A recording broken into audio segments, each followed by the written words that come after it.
Bilirəm ki, izləyicilərimizə də çox maraqlıdır ki, data elmi çox geniş elmdir və sizə belə sual yönləndirmək istəyirəm ki, bir data mütəxəssisinin gördüyü işlər nədən ibarətdir? Bir data mütəxəssisi vaxtının, əslində bu ədəbiyyatda belə keçir. Vaxtının 70% datanı təmizləmək, datanı hazırlamaqla keçir. Əslində doğrudur bir tərəfdən. Datanı hazırlamaq, təmizləmək adın data çox çirkli olur. Vaxtın ən böyük hissəsini alır və çox kiçik hissədə siz analizlə, təhlillə və proqnoz vermək kimi maraqlı işlərlə məşğul olursunuz. Amma mən biraz da arxa plana keçmək istəyərdim.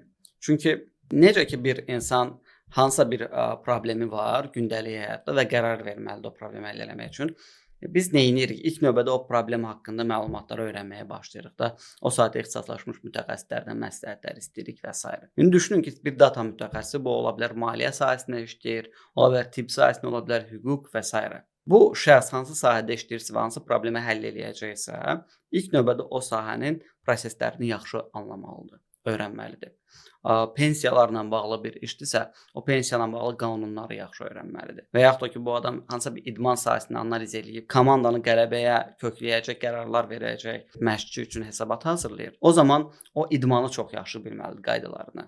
Yəni hansı hallar cərimədir, hansı hallar ümumiyyətlə bir idman elmində nə varsa bilməlidir və sonra öz hədəfini qoymalıdır ki, mənim nə tipli datalarım var və bu dataları hansı analizlər eləyərək mən hansı nəticəyə çatmaq istəyirəm. Yəni bir növ biz buna data dilində, data science elmində biznes prosesləri öyrənmək deyirik. Dataçıdan həmişə ilk istənilən şey biznes prosesləri öyrənməkdir. Sonrakı etapda datanı başa düşmək. Çünki mövcud qurumda, müəssisədə, təşkilatda həmin problemi həll etmək üçün müxtəlif növ datalar olmuş ola bilər. Ola bilər ki, şöbələrin özlərinin əməliyyatlarını elektron şəkildə həyata keçirirlər. Müəyyən bir data axını formalaşır. Ola bilər ki, müştərilərdən surveylərdən, sorğularla məlumatlar yığırlar, orada başqa bir növ məlumatlar formalaşır və yaxud da ki, third parties, yəni fərqli müəssisələrdən, fərqli applicationlardan siz data almısınız.